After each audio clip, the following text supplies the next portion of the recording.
Yore mag thieth nyalo rochore kaluwore kod ng'anyo mar jochiw thieth ma ywak ni sirkande mag kaunti odagi chopo kare ywak margi. Riwruok jochiw thieth dwaro ni otim lokruoge e telo mar sekta thieth e kind dwaro mamoko. Lilian Atieno miyowa mathoth ewi wachni. E romo margi, jakom riwruok mar Kuko Peterson Wachira wacho ni gibiro bago ng'anyo margi e nyim od bura kod apisi mar riwruok governors pile ka pile chakre tich adek jumani nyaka dwachgi oket e tim.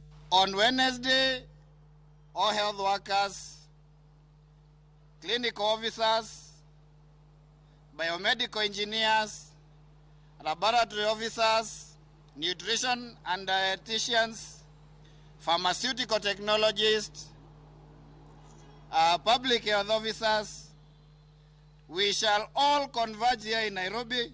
We shall be going to the Council of Governors and to the Parliament to demonstrate and picket in line with Article 37 of the Constitution.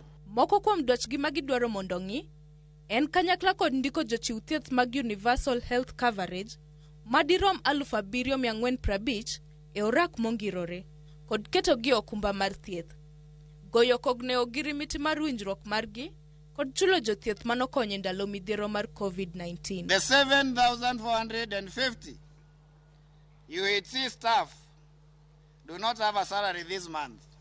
They cannot access healthcare services because they do not have a medical cover. Service gratuity ya UHC tunataka ilipwe immediately.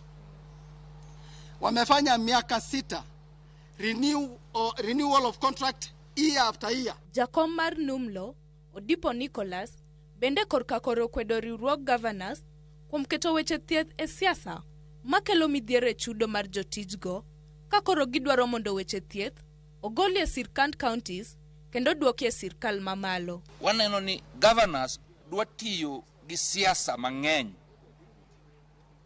kar tich to giketo siasa ma ok inyal keto ni seche duto te in idwaro mana ni idwago siasa e migawo mar thieth. Ng'anyo mwadhiye ni ok wadhi ng'anyo ni wahero ni wadhi ng'anyo.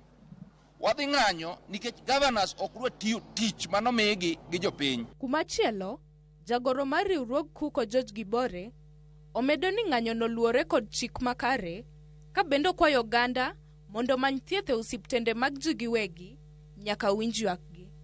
Wach madhi rocho yore yudo thieth e pachoka. Tumefuata sheria na tumetii sheria. Tunaingia katika mgomo ambayo inaitwa protected strike. Na hii strike haitakuwa siku 2 kama hawajatekeleza. Wakitaka iende mwaka mmoja tutaenda na wao. Lilian Atieno, Ramogi TV.